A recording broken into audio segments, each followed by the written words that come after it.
It's only gone down. It feels no. It sounds like what people think Taylor Swift sounds like. It doesn't sound like real songs.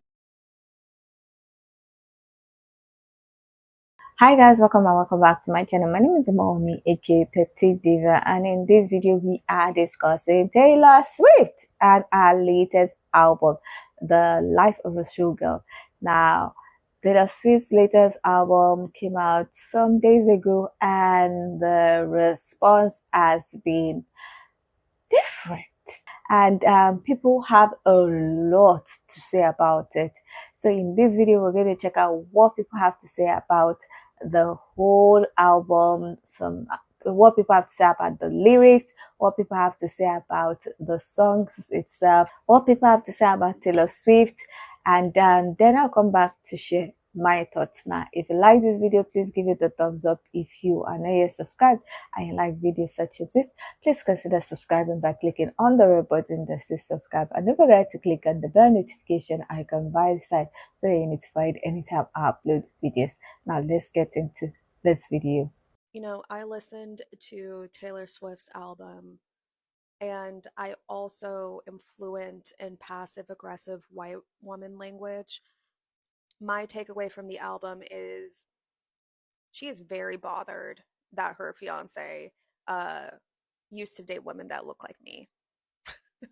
Like she is disturbed by that. And if you also are fluent in passive aggressive white woman language, you know exactly what I mean. I don't need to explain anymore. She's bothered. After listening to Taylor Swift's Opalite from her new album, I have just come to the acceptance that if you say you're a Taylor Swift fan, me as a black woman, I'm going to take that as a red flag. Okay.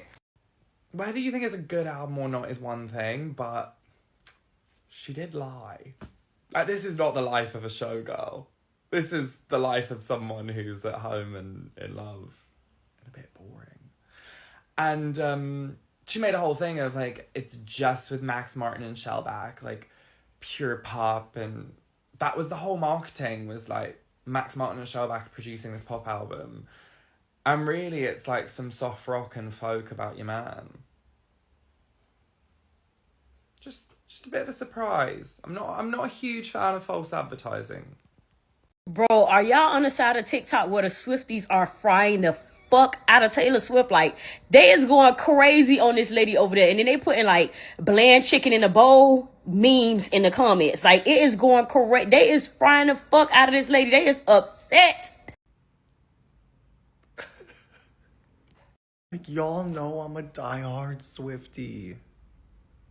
I would go to fucking war for her, and have for years. But this album just feels so lazy. Their songs are good, they're fine, whatever, but like when we think of like any of her other albums, Midnights, Reputation, 1989, any of her other pop albums, what the F is this? No shade. Why is she not even singing? She's just kind of mewing. And then, like, I'm really trying to like it. I'm trying to give it more time. But, like, girl, I'm actually at a loss. I feel like I feel defeated. I feel defeated in a way. The Fate of Ophelia is good. Like, there's good moments. But, like, I'm not gagged by any of them by any means. And that's... like, I'm low-key actually disappointed. Some of y'all about to be real mad at me. I'm sorry. I know this may be a really unpopular opinion. I will say I've been going through all of the tracks, kind of dissecting them on The Life of a Showgirl. Eldest Daughter is Taylor's weakest track 5, I think, in her career. I claim the song I'm the oldest child in my family, and I historically love a track 5, and they are Taylor's best. But when you rhyme Savage with Bad Bitch, you're gonna lose me. I'm sorry. And it's just like, I know there are lyrics on this album that, like, people are not living for in general. But if the beat is stunning, like, I'm gonna overlook it. I don't really care. But this one, I wasn't, like, bopping, moving, and grooving. And then we got to the chorus, and I'm like, okay, I would say lyrically there are times where she kind of gets really close, and I think that they're really fun. Like, the bridge lyrics, and then, like, that second verse, I really like lyrically. But then it hits that chorus, and I'm like, okay. It kind of loses me. I don't know. It just, to me, wasn't strong. But maybe it's because I had too high of hopes for it. I think sonically and production-wise, it is one of the weaker on the album as well, with so many fun moments. This one just really gets lost in the mix. And I'm really interested because I've heard a lot of people really like this song, and I totally understand it, and maybe that's just like a me thing, but I feel like it kind of gets lost, and it's not her strongest lyrically, so it's fell to the bottom of my ranking of the album, and I wonder if that's the same for anyone else. Okay, so Taylor Swift dropped her album, and a lot of people this morning on my feed are saying it fell flat for them. And I am going to explain why it might have fallen flat for some people. Also, I'm getting ready for work, so I had to come outside for the light. Okay, so we're used to like breakup songs by Taylor, which are like so passionate, and I don't think have seen Taylor in love. And this album is one big love song to Travis. Now, do you guys remember this episode of Boy Meets World when Eric goes out with the singer and she's all bubbly and happy and can't write a hit song? He dumps her and she writes a banger, "You're shallow, you're shallow," and it goes #1 on the radio, and she's like, oh my God, I have to be this angry person. That's what's giving in this album. We are not used to a big ode to one person, and that's what it feels like. Swifties, feel free to correct me if I'm wrong, but like, that's what I think is why this album is a little flat for some people. Let me know what your favorite song on the album is. Taylor Swift has been in the music industry for 19 years, and she's never progressed past she wears short skirts, I wear t-shirts, she's cheer captain, and I'm in the bleachers. She is almost 34 years old, and Life of a Showgirl is still giving insecure catty and competing with other women when she really doesn't have to. When I first started seeing like the promo photo shoots for Life of a Showgirl, I was intrigued because I was like, okay, this is fun. This like vintage 20s Parisian showgirl aesthetic. It was very sexy. It was a lot more skin than we've ever really seen from Taylor before. It seemed more mature. Maybe that would be reflected in the songs. And then I hear Wood, and I'm like, oh, you haven't matured. You're just biting Sabrina Carpenter and trying to show her that you can do her thing better. Because that's what the showgirl aesthetic is, right? Like, you're trying to do vintage sex pot, but you can't go straight up 50s, 60s movies and television. You need to go very specific, very niche, and something a little higher class. And even though the song Wood is just you talking about how big and great your man is over a 70s pop sound, just like Sabrina, you have to make sure everyone knows that it was his love that was the key to opening your thighs, and not just you being a slut. People are thinking that you're subbing Charlie XCX in your song Actually Romantic for multiple reasons, but mostly because Charlie has a song called Everything is Romantic. How high school is it of you to be like, well, I'm actually romantic? I love Brad, and I love the song Everything is Romantic. But honestly, who the fuck cares what Charlie XCX thinks about you?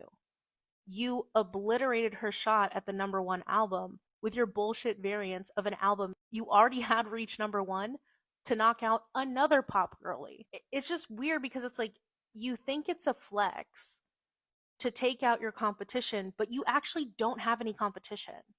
Everyone who's disappointed, you have to understand that this is what she does. And this is what she had to do. This was the perfect album to follow Tortured Poets Department because it is a complete 180. It is completely different. And Taylor Swift is known, she never does the same thing twice. She keeps us guessing. She keeps us on her toes. That's how she has maintained a steady climb throughout her career. Obviously, there's been some bumps of things like Reputation era and everything like that, but she has always been able to recover and come back stronger and take those next steps up the ladder. She has never had a flop era. Never. And this one is far from a flop era. A lot of people who are saying they're disappointed are comparing it to Tortured Poets Department. They're asking, where's the same lyricism? Where's the same poetry? But it's like we get amnesia and we forget that the Tortured Poets Department was widely beloved by fans. But for the general public, a lot of people had a lot to say that it was all over the place. There were too many songs. It was too wordy. It was too much. This is the album, The Life of a Showgirl, loops back in the general public, brings them in. This is a pop album, a perfect pop album. This is album of the year. This is Grammy. This is 1989 2.0. older, wiser, spicier, edgier. And it also is literally Taylor Swift kind of like whipping it out on the table, if you know what I mean. Like, this is her claiming her throne. This is her literally saying, I am the man, I am the music industry. And I know it. And I'm gonna say it. I'm gonna say it out loud now. I'm not gonna just pretend. I just got off the Eras tour and I'm gonna capitalize on that and remind you who just sold out a world record highest grossing tour in history. Who was that? Oh yeah, that was me. Don't forget that. That's what this album was. And it is layered with metaphors. People who are saying, where are the metaphors? They're there. Hi, go Google what a metaphor is. It's just different from the Tortured Poets department because it had to be. This is the album that you are going to hear everywhere you go. Every grocery store, every single time you are out shopping, on every radio station. This is the album that is playing for the foreseeable future everywhere you go. These are hits like Shake It Off, We Are Never Getting Back Together, 22, Blank Space. These are those songs. I just got done listening to Taylor Swift's new album. Okay, I don't want to get dragged by a second blonde lady stans. Here's my first thoughts. She is in love with that man. She is in love with that man. Like, y'all be like, it's PR. No. That's her man. This is like Reputation's younger sister. Okay, that's not as pretty as her older sister. No shade. Better than the last album, personally. I low-key think it's better than Midnight's as well. Like, if we're going Midnight's, the first, like, album, not the deluxe, just the regular Midnight's, I think this is better. I low-key don't think we're gonna get an album from her in a while. Like, something about this feels like, okay, y'all leave me the alone right now. Okay? I just wanted more energy. The samples were crazy. She doesn't really sample. Did you get a Jackson 5 sample? Seriously. Now, this is just my first, like, listen, and I recorded my impressions of each song. It's first impressions, y'all. I like certain parts of the songs. I just feel like, the whole low-key time. Like, it wasn't bad. They're, like, technically good, but they're not, like, grabbing me. Does that make sense? Like, it's technically a good song, but it's like, all right. When will Taylor Swift actually evolve as an artist? Her new album, The Life of a Showgirl, was an absolute struggle to get through. I only finished my listen of that album to give you guys a fair review, but when I got to the 5th track, Father Figure, I was ready to end my listening experience right there. What? And the fact that song interpolates Father Figure by George Michael, he didn't die for that. That song is going viral on TikTok right now. That is what you go and use that song to go and do? Tailored, what is going on? What saddens me is the fact that I really love the album title, The Life of a Showgirl, but the title of this album and the aesthetic for this era does not match the sounds that I'm hearing. The sounds are repetitive. I feel like she's making the same type of music over and over and over again. Her and Drake have the same issue of just overfeeding us. Take a break. The album is not refreshing. We are 12 albums deep now. Sabrina Carpenter is the only featuring artist on this album. She features on the last track, which is also the title track, The Life of a Showgirl. And even that, I was like, Sabrina is such a fun artist. With this concept of Showgirl, it would have been so nice to hear on a more upbeat song. Even when it comes to the keyword of this title, Showgirl, there are so many genres that link back to Showgirls, kind of songs that they dance and perform to.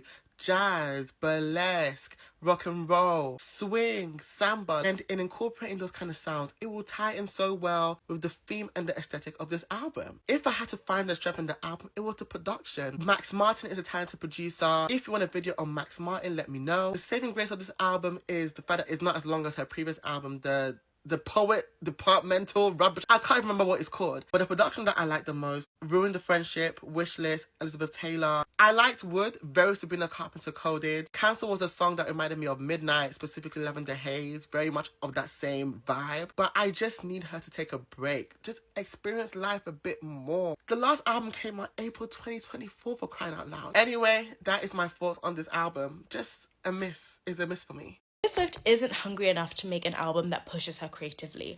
There's a lyric at the end of her new album, Life of a Showgirl, where she's like, oh, like, these people are just waiting for me to die, but I'm immortal now. Like, you couldn't get rid of me if you tried. And I heard that lyric and I was like, that is the crux of this album. This is an album made by someone who's no longer hungry. It's made by someone who doesn't have to fight to get the label support, doesn't have to fight to get the fans, doesn't have to, like, push, like, beg, borrow, or steal put an album out, there's no sense of resistance, there's no pushing against something. Rent isn't due. Rent wasn't due. Mortgage isn't due. Wedding is already paid off. That's what that album is. It's I don't need to do anything music. I'm a fan. Like, I don't go into listening to her albums looking to pick things apart. And I like a fun pop song. I like a glittery gel pen song. Like, I enjoy that stuff, but the album isn't good. It's an album made by someone who knows that the fans are gonna show up anyway. There was no hunger on that album. That is an album, like, rent isn't due. Rent wasn't due. Mortgage isn't due. Wedding is already paid off. That's what that album is. It's I don't need to do anything music. But I love Opalite. Opalite I danced around my room too. That was a bop. Once again, this Taylor Swift album doesn't match the aesthetics, in my opinion. Like, I feel like this is her biggest disconnect, and it keeps happening. Midnights was the last time in which I saw photos and then listened to the album, and to me, there was so much disconnect. This is another time, and I feel like it keeps happening, so I've gotten to the point where I see photos and I'm like, that's not what the album is going to be like, so I don't go in with as much expectation. But I don't know why she does that. Like, love her. I really don't understand that. For this album, what I think it is like, yes, Taylor Swift is a showgirl, like, by definition, but she's not this. Like, she's not dripping in diamonds, and she could be, but that's not her. She's not like a platinum blonde, like curls, pinup. She's not that. She's like, even promoting this album, which, like, I understand she's on the radio, like, whatever, but like, she has a little Chanel necklace on here, you know, like, she's not dripping in jewels. And I know, again, like, her whole thing, I've been saying, like, I wish she would go there more. Like, I wouldn't be mad if she did, for this album, lean into the showgirl thing and go outside her comfort zone and drip herself out in jewels and diamonds and feathers and out in the street. And I understand that's not practical, but to me, that's showgirl. But Taylor Swift is practical. In my opinion, you can't like, this feels fake. This doesn't feel like her at all. Swift is in desperate need of editing, and Swifties, this album, it's your fault. This album is what happens after years of Swifties hyping up her mediocrity. We have got to be more objective with our music reviews. Everything she touches does not turn to gold. Sometimes it's bad, and this was bad. And I'm gonna be honest, I got a little nervous when I saw the songwriting credits and saw that she was the only person credited for writing all the songs. I can tell that you were the only songwriter on this album. It's painfully obvious. This album needed editing. It needed more co-writers. It needed a longer time to cook. And I think that's part of her problem, is that she releases too much music too fast. Like, if you think about somebody like Beyonce or, I don't know, Adele, somebody who takes a longer, Ariana Grande, somebody who takes a longer time in between projects, I think that allows more time for the project to be edited over and over again. You end up with a better final result, especially when you have more collaborators. Who's going to tell Taylor Swift to her face when she plays them her new song that it sucks? No, I'm going to say it again because I'm so pissed. Father Figure was the biggest miss of this album. Like, I was waiting for a dirty, nasty, filthy Father Figure cover, interpolation, something or another. Like, I cannot believe that she fumbled that. I'm so pissed. When I first started on TikTok, I was a Taylor Swift content creator, but the world started falling apart and my channel has significantly evolved since then. However, today The Life of a Showgirl came out, and I want to talk about it because this is honestly the first time in my career as a Taylor Swift fan since the age of 12, when our song wasn't even legal to buy in the UK yet, that I've been disappointed. And I want to explain why I'm disappointed, and starting that by saying that Taylor Swift is one of the most incredible lyricists of a generation. One of the most incredible music artists of a generation. Her place in music is not only earned, but it is also warranted. She has an incredible discography. She has an incredible work ethic. She has a good relationship with her fans. She has produced some phenomenal songs, and that is why she has stayed the test of time in the ways that so many of her contemporaries have not. However, This is the first time that I have listened to a Taylor Swift album and I have genuinely thought the quality is not there. We are lacking something here. And I don't know quite why, but here are some of my thoughts. Number one is, there is a big disconnect, in my opinion, from the cover art to the content of the album.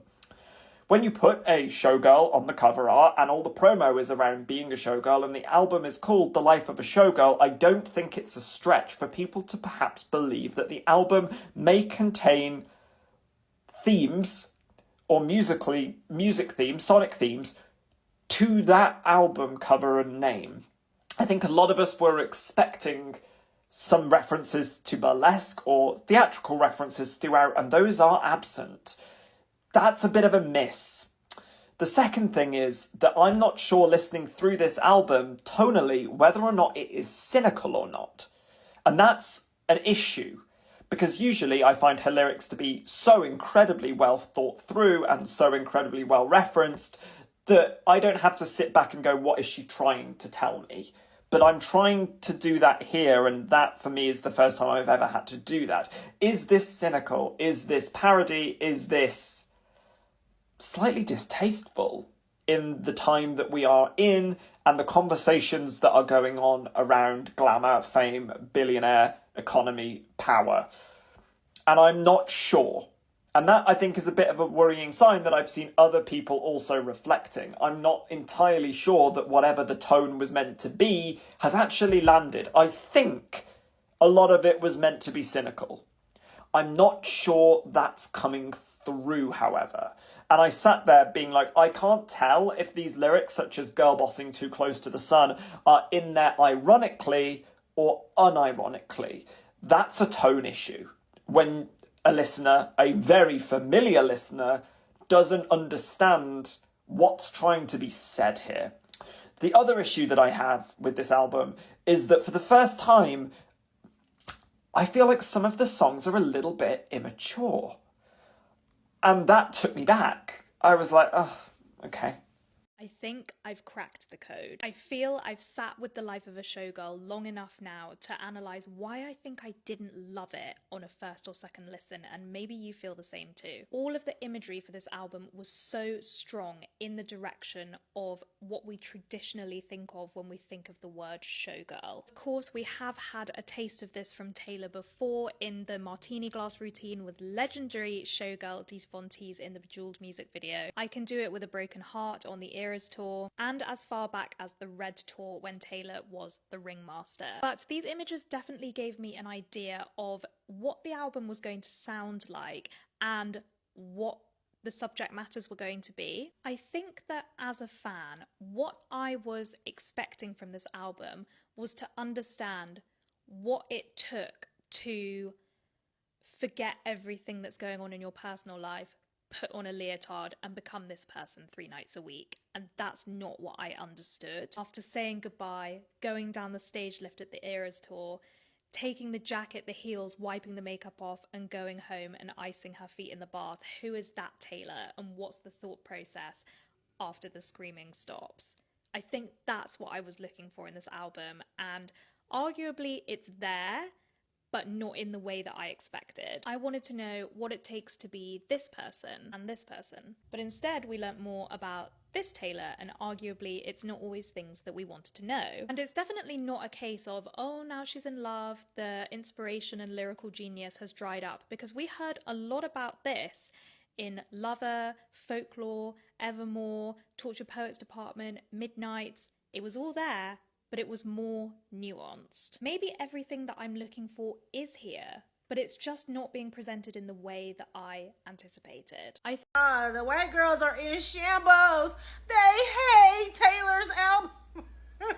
Somebody said this album sounds like what people who don't like Taylor Swift say her music sounds like. I now understand.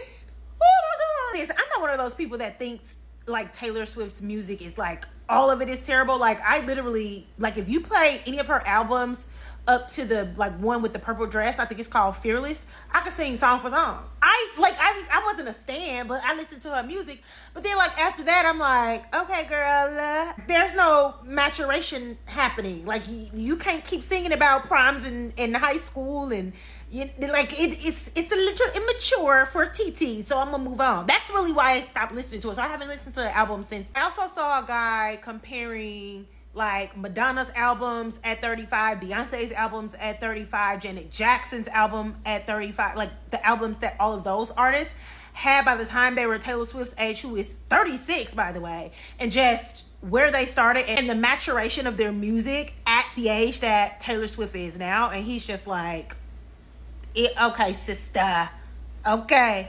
They hate it so bad. It's kind of fun to watch. And it's only gone down. It feels it sounds like what people think Taylor Swift sounds like. It doesn't sound like real songs. It sounds I fear this might be the biggest recession indicator. I don't like Taylor Swift's music, and that's fine, whatever, that's just for me. Usually these days I have to like really curtail my social media experience because it's like, hey, you guys get to enjoy yourself, that's totally fine, new music, whatever. I understand that part of it.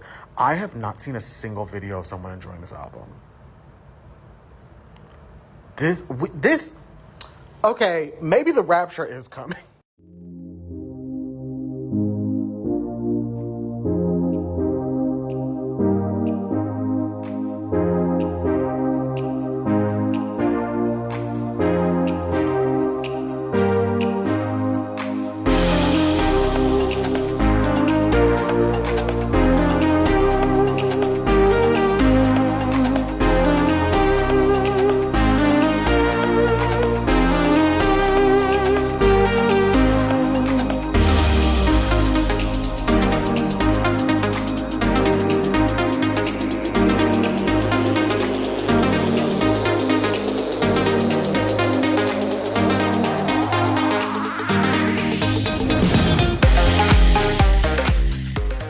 Okay, so we've seen exactly what people have to say. We've seen some of the things that have been done, and we've seen how people have reacted to some of the lyrics and how they are comparing it with some lyrics and beat of some other songs.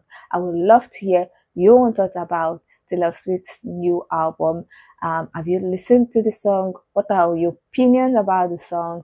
Do you think the album is a great one? Do you think that people are just hating, or do you agree with some of the comments that people have said? I would love to hear your own thoughts, so please leave your comment in the comment section. Now, before I continue, I just have to say that I've not listened to the songs. I've not listened to her album. I'm not a Taylor Swift fan, so I would not be listening to the albums or the songs, except maybe I hear it somewhere, but I would not be going to listen to the song. So whatever I'm saying is based on what I've seen people say, people who have listened to the song, and I'm just like reporting what they've said. So I have no personal opinion per se about the song. I just have a personal opinion about what people are saying and some of the things that I've seen being done to promote our latest album. Like I said, I've not listened to the song, but I've just seen a lot of people just say it is bad, it is this, it is that, it is like trying to explain why it is that bad. Some people have said that the aesthetic of our album, the promotional image was not what was aligning with what was in the album, the songs that were in the album. Some people have complained about the lyrics. Some of them felt like it was weird. Some people said she was shading Travis' ex-girlfriend. Some people are like, why is she at 34 talking about proms? That she's supposed to have moved beyond that. Some people are saying that she still feels that she's 19-year-old, and so many comments. And a lot of the comments have not been nice. They've been wondering what's going on, and it seems like X is pushing out the negative comments or negative post on it, because at one particular time my timeline was just filled with everybody complaining about Taylor Swift album, and I was wondering, like, is this my page or another person's account? Because I do not understand why I'm saying Taylor Swift, everybody complaining. had to start clicking on something else to try and bring back my timeline because I did not understand why I was saying it. But it was that bad that when you see somebody complaining about it without mentioning her name, you know it is her.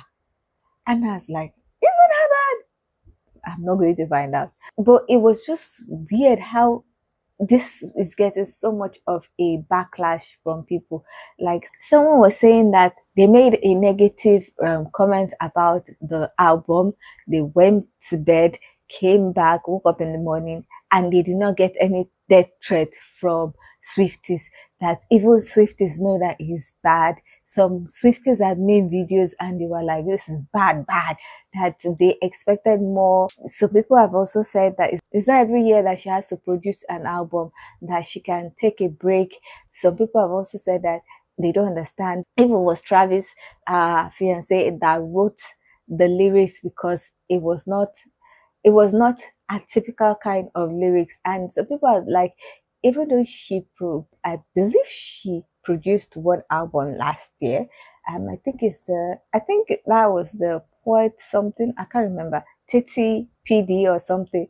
And then she did this album that it's not that she has done albums back to back every year for a while, and the albums were great. That I don't understand why this year is different. People were like that she has to like grow up. Some people are even comparing some of the album that Mariah Carey did when she was 35 and this album that Taylor Swift has done when she's 35, 34. So they are saying that it's not about age, it's not about that if Mariah Carey can produce a very good, timeless album at 35, she can do that. So many people have just been attacking left, right. Even some publications have been giving her low rating, and I was like, oh, this is getting bad because so many of the publications are also giving her low rating. However, because she has an army behind her, she has a lot of fans. Songs have been doing well on Spotify and the rest because it's showing that some of the songs have reached like 18 million streams or something. So it's still doing well. Now, one of the reasons why I'm like, this might be bad, even though I've not listened to it and I'll probably not listen to it, was when I saw the official page of iTunes on Twitter that has not tweeted or reposted anything since July 2019. Start actively promoting our album from September. Like the last time I checked, from September till now, the account has posted only about Taylor Swift's new album 5 or 6 times. And I'm like, this account was not posting anything since 2019. That's almost more than 6 years because it was June, July that they reposted, not even posted. June, July of 2019 and 2025, the only post you are putting up from September is the life of a showgirl and talking about how this is that and that about the album. Like, is it that bad? Why would you get the official page of iTunes to start promoting your album? Which means that they might have been paid, or she bought somebody in our team might have paid the page or whoever owns the page, but it's the official iTunes page. So I don't know how that works. Did they pay iTunes? iTunes is iPhone. I don't know, but that has been the only thing that has been tweeted since the beginning of September.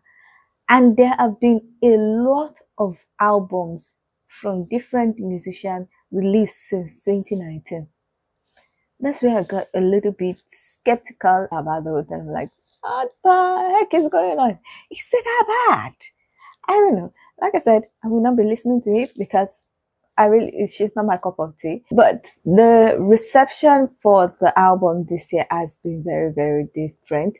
Most of our albums, people are always like promoting it, but This time people are just calling it out and just shaking their head and saying a lot of negative things about it. But anyway, I'm sure she will be fine. The rule of show business is if it's the first week of my album release and you are saying either my name or my album title, you're helping. And art, I have a lot of respect for people's subjective opinions on art.